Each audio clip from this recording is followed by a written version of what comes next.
Hello everyone, I'm Dr. Simi Choel. Welcome to this channel. Today in this video we would be discussing about monopoly. What is monopoly? Monopoly, it is a form of market. Like in the previous videos you must have seen that we had discussed about one form of market, that is perfect competition. So monopoly, it is another form of market. So what is monopoly? ये एक ऐसा market है जहां पे केवल एक ही seller होता है. There is a single seller in the market. So let's discuss the characteristics of monopoly.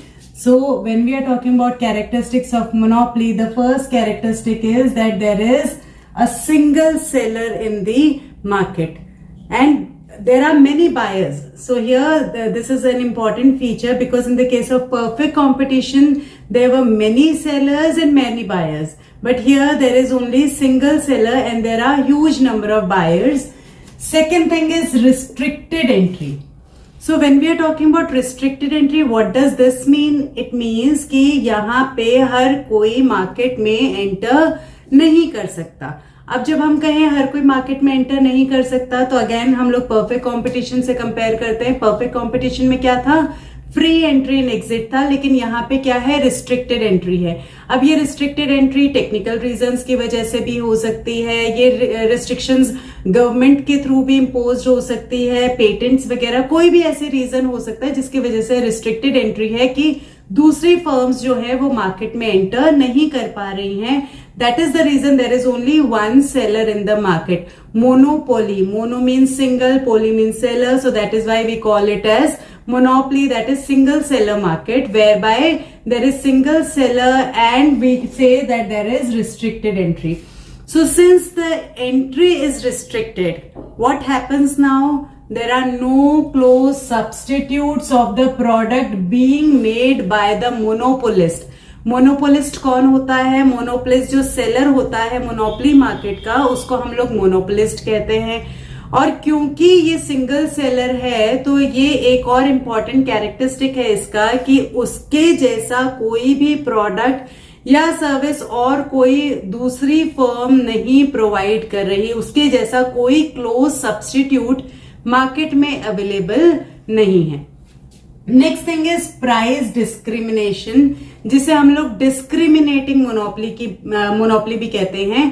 तो प्राइस डिस्क्रिमिनेशन क्या है? जहां पे कि जो मोनोपोलिस्ट है वो डिफरेंट कस्टमर से डिफरेंट प्राइस चार्ज कर सकता है सेम गुड्स के लिए, सेम सर्विसेज के लिए. So that is another characteristic of monopoly, that is price discrimination. ये किसके अंडर आता है? डिस्क्रिमिनेटिंग मोनोपोली में आता है. तो मोनोपोली को हम लोग दो में हम लोग कह सकते हैं. एक तो होती है सिंपल मोनोपोली, तो सिंपल मोनोपोली में कोई भी प्राइस डिस्क्रिमिनेशन नहीं होता, और दूसरी होती है डिस्क्रिमिनेटिंग मोनोपोली, जहां पे कि जो मोनोपोलिस्ट है वो डिफरेंट प्राइसेस चार्ज करता है अलग अलग कस्टमर से, उनकी कैटेगरीज या क्लासिफिकेशन के according. Then next is the monopolist, he has full control on the supply. जो भी गुड्स वो बना रहा है वो गुड्स की कंप्लीट कंट्रोल होती है सप्लाई की उसके खुद के पास में.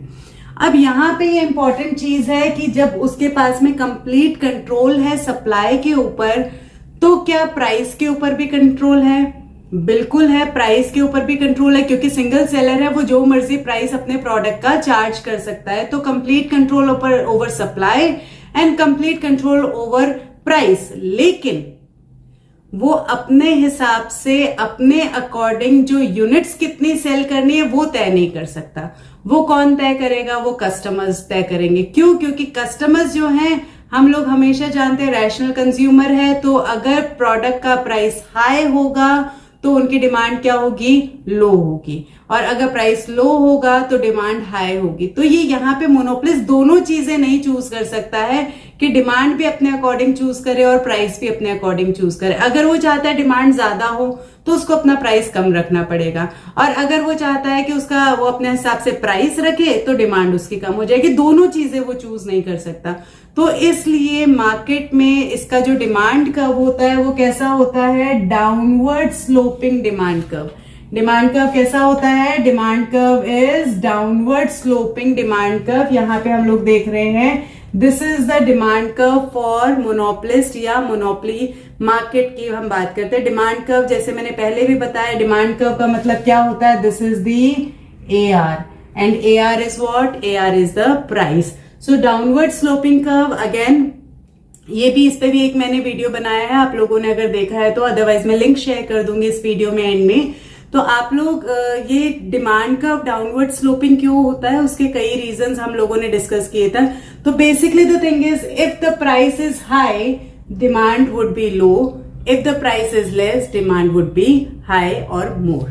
तो इसलिए ये क्या है, डाउनवर्ड स्लोपिंग डिमांड कर्व है। लेकिन यहाँ पे एक चीज और ध्यान देने वाली है, क्योंकि सिंगल सेलर है मार्केट में, क्योंकि कोई क्लोज सब्स्टिट्यूट नहीं है मार्केट में, इसलिए इसका डिमांड कर्व कैसा होगा, highly in elastic demand curve होगा।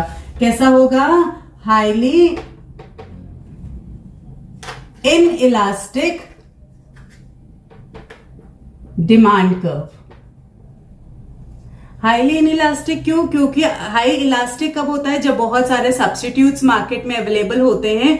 तो जो कंज्यूमर्स है उनको लगता है कि ठीक है, ये वाला जो सेलर है, ये जो फर्म है, अगर ज्यादा प्राइस चार्ज कर रही है तो हम दूसरी फर्म से प्रोडक्ट परचेज कर लेंगे या उसका सब्स्टिट्यूट हम लोग ले लेंगे। लेकिन यहाँ पे सब्स्टिट्यूट अवेलेबल नहीं है, तो इसलिए जो इलास्टिसिटी होगी वो रिलेटिवली लेस होगी। तो इसलिए यहाँ पे जो डिमांड कर्व है वो कैसा होगा, highly in elastic demand curve रहेगा।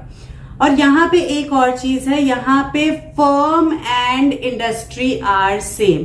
इन the case of monopoly, firm and industry are same.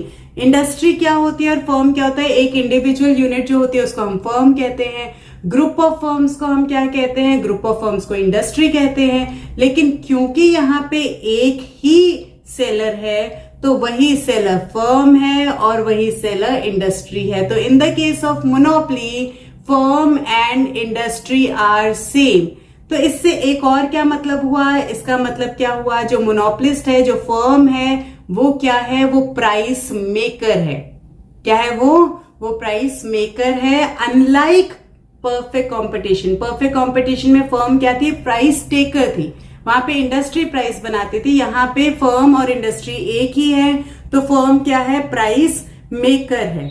तो यहाँ पे एक और इंपॉर्टेंट चीज जो इसके साथ में है वो ये है, क्योंकि सिंगल फर्म है, क्योंकि डिमांड कर्व यहाँ पे हाईली इनइलास्टिक है, तो इस वजह से क्या है, यहाँ पे जो फर्म है, मोनोपोलिस्ट है, वो लॉन्ग रन में भी अबनॉर्मल प्रॉफिट्स या सुपर नॉर्मल प्रॉफिट्स अर्न कर सकती है। परफेक्ट कंपटीशन में लॉन्ग रन में केवल और केवल कौन से प्रॉफिट्स अर्न कर सकती थी, फर्म्स, नॉर्मल प्रॉफिट। लेकिन मोनोपोली मार्केट में लॉन्ग रन में भी जो एक मोनोपोलिस्ट है, फर्म है, वो सुपर नॉर्मल प्रॉफिट्स अर्न कर सकती है। तो यहाँ पे क्या चीजें हैं, यहाँ पे एक और चीज है, जो firm and industry are same, दोनों सेम है। और यहाँ पे फर्म क्या है, प्राइस मेकर है। और तीसरी चीज हमने क्या बोली, तीसरी चीज हमने बोली कि सुपर नॉर्मल प्रॉफिट्स भी अर्न कर सकती है, किसमें, लॉन्ग रन में। तो super normal profits even in the long run. So here these were the characteristics. क्या क्या कैरेक्टरिस्टिक्स है, सिंगल सेलर है, इसके अलावा कोई क्लोज सब्स्टिट्यूट नहीं है, इसके अलावा रिस्ट्रिक्टेड एंट्री है मार्केट में, apart from this complete control है सप्लाई और प्राइस पे। लेकिन जो डिमांड कर्व है, demand curve downward sloping demand curve है, विच शोज कि अगर आपको अपनी डिमांड ज्यादा रखनी है तो प्राइस कम रखना पड़ेगा, एंड वाइस वर्सा। लेकिन क्योंकि सिंगल सेलर है, इसलिए डिमांड कर्व जो है वो हाईली इनइलास्टिक है। क्योंकि सिंगल सेलर है, इसलिए फर्म और इंडस्ट्री सेम है, इसलिए फर्म प्राइस मेकर है। And this is also the reason, क्योंकि रिस्ट्रिक्टेड एंट्री है मार्केट में, दूसरी फर्म्स एंटर नहीं कर सकती हैं। तो चाहे कितना भी मुनाफा वो फर्म कमा रही है, चाहे कितना भी प्रॉफिट वो फर्म कमा रही है, दूसरी फर्म्स अट्रैक्ट होके चाह के भी वो मार्केट में एंटर नहीं कर सकते हैं ड्यू टू रिस्ट्रिक्टेड एंट्री। तो दिस इज द रीजन कि लॉन्ग रन में भी जो मोनोपोली है उसमें सुपर नॉर्मल प्रॉफिट्स अर्न किए जा सकते हैं। So this was what? This was about the characteristics of another form of market, that is monopoly. I hope this video was useful to you all. So if you like it, then do like it, share it and subscribe it. Thank you.